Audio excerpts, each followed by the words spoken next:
On r/Tales from Retail today, a kid who forgets who his parent is, a return that uncovers a secret, and a customer armed with a very old screenshot. Let's begin. When "do you know who I am" goes terribly wrong. A few years ago, I was working at a used video game store. It was a normal morning and I was behind the counter doing inventory when a teenager walked in. TC refers to teenage customer. Me, of course, refers to me. A teenage boy came up to the counter and asked me, "Hey, I pre-ordered a copy of insert name of game here last week. Is it in yet?" I looked up from the screen and replied, "Let me check for you. Do you have an ID?" When I checked his ID, I realized he was only 16. The game he pre-ordered was rated M, which meant I legally couldn't sell it to him. So I explained as nicely as I could, "Sorry, buddy, looks like this game is rated M. I can't sell it to you because you are under the age of 18. Is one of your parents in the car?" He immediately snapped, "No, I paid for the game. I want it." I tried to stay calm and kept my voice steady as I said, "Believe me, I want nothing more than to give it to you. You are right, you are paid on it. Company policy restricts me from selling it to you." Instead of calming down, he raised his voice even more and shouted, "Do you know who I am? Do you know who my father is?" I tried to keep things friendly and reassured him, "Buddy, I'm on your side. I want to sell the game to you, but my hands are tied. Just come in with your parents or a big brother or even an older friend. I can give it to you then." He glared at me, then stormed off after yelling, "Enjoy the unemployment line." He walked out and honestly, I didn't think much of it. Stuff like this happened at least once a week. The next day, my boss called and asked to meet at the coffee shop next door before my shift.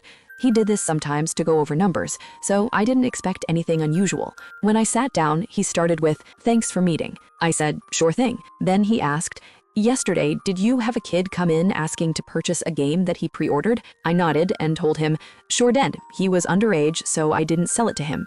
And I explained the whole interaction just like it happened. After listening, he let out a sigh and said, "I know you followed policy, but that kid's father is a well-respected businessman in the area." The boy's father called my boss's boss, which in turn called me.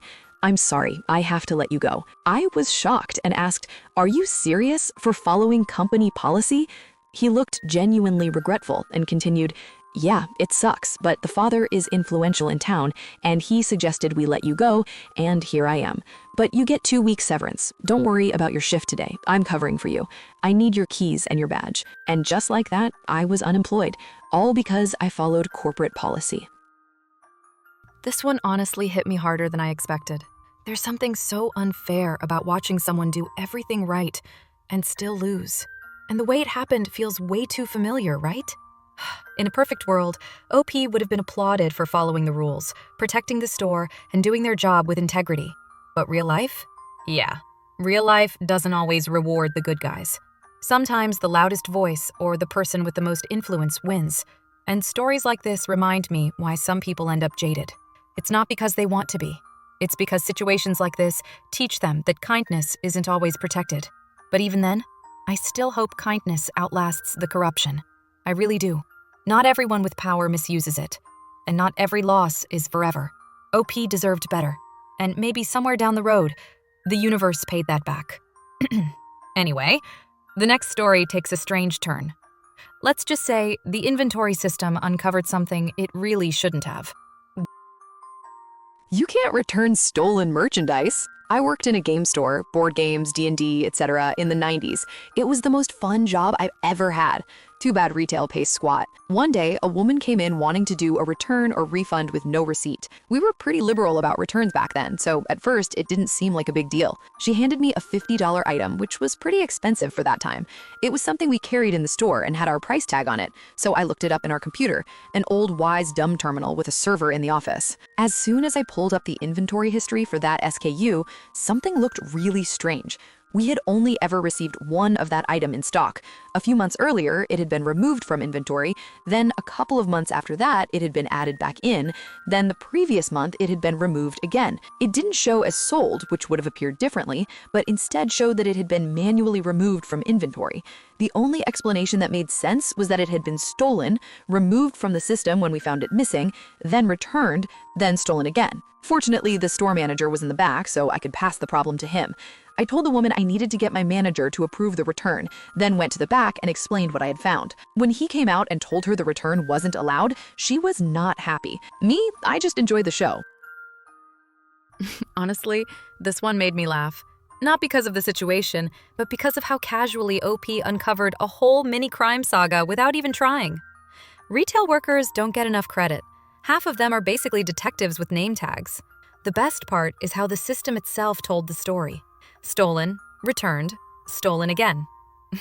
It takes a special kind of confidence to walk into a store holding the same item you took, twice, and expect a refund. OP didn't even have to argue. The truth was already blinking on the screen like, hey, you might want to look at this. And OP just stepping aside and enjoying the show? Honestly, a beautiful moment of retail self-care. Sometimes the manager can take that hit. But the next story? Oh, that one is a slow burn comedy. A man, a screenshot, and a level of determination that absolutely no one asked for. I found it cheaper online. It was a quieter night. The busy rush was over, and we only had a couple of hours left before closing. Most of the shoppers at this time were the late night, grab a few bits before heading home crowd. Nothing too chaotic. That was until a cashier called me over and asked if I could check the price of a product. It was a huge multi-pack of Dr. Pepper. The cashier quietly explained, sounding a bit defeated, "Hey, could you check the price of this? The customer is arguing it should be 12 pounds, but the till says 15 pounds. He says he has a photo of the price." I headed to the aisle to check. Nope. Definitely not 12 pounds. In fact, there wasn't a single ticket for anything priced at 12 pounds on the whole aisle, let alone on the same shelf. I returned and told the cashier, no, it's not 12 pounds, it's 100% 15 pounds. She nodded and went back to the customer. A few moments later, I heard her voice again through the headset, sounding even more defeated. "Could you come down, please? He'd like to speak to a manager. He's got a picture on his phone he wants to show you." At that moment, I already knew exactly the type of customer I was about to deal with. I told the cashier I'd be there shortly and made my way to the front. When I arrived, she pointed him out. I put on my tired but practiced retail smile and approached him. I greeted him with, "Hello there, how can I help you?" The man, late 50s or early 60s, didn't say a word. He didn't even look at me. Instead, he thrust his phone directly in front of my face, arm locked straight like he was Van Helsing holding a crucifix up to Dracula. I looked at the image. It was a screenshot of a Facebook page that was itself a screenshot of a Google search showing a price for the same product, 12 pounds, but at an entirely different supermarket around 6 months ago. He stared at me proudly as if he were presenting divine evidence. After working in retail for over a decade, I already knew arguing with him was pointless. Customers like this follow two simple truths. They have time, retail workers do not. They will argue long past the point where logic ends. They are angry because you use logic. Many of them are lonely.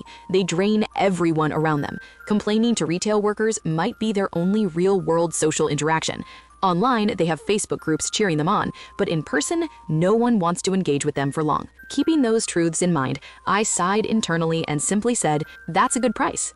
His eyes lit up. "I know," he declared triumphantly. "It's cheaper. I'd have thought you would match it." I calmly responded, "Nope, we can't, but I can give you a refund since you already bought it. You can go buy the cheaper one. Would you be okay with that?" He lifted the phone again like a holy relic. "Yes, I think I will have a refund." At that price, I glanced at the outdated screenshot again and said, if I were you, I'd get that offer. It's better than what we charge." I processed his refund as quickly as possible and asked, "Is there anything else I can help you with?" "Nope, I think I'm good. Thank you," he said, sounding like he'd just won an imaginary war. I nodded and left. He didn't bother the staff again and soon left the store. This whole situation cracked me up. The way he held up that phone like it was some sacred scroll.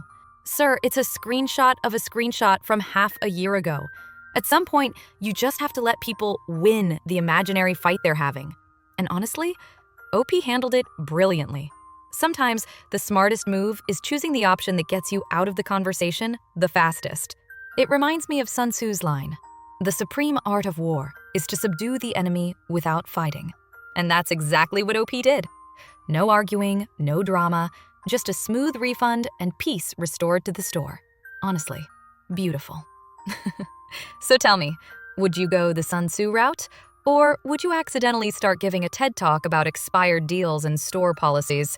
Drop your answer below. I'm curious which approach you'd take. That's it for today's r/Tales from Retail. I just survived a 10-hour shift, got yelled at over a coupon from 2003, and someone tried to return a watermelon with no receipt, and it was eaten. If you've ever fought for your life in a name tag, hit that thumbs up. Drop your best retail trauma in the comments. Misery loves company. And if you're not subscribed yet, don't make me page a manager. Smash that button, ring the bell, and I'll see you in the next one. Probably hiding in the stockroom. Bye!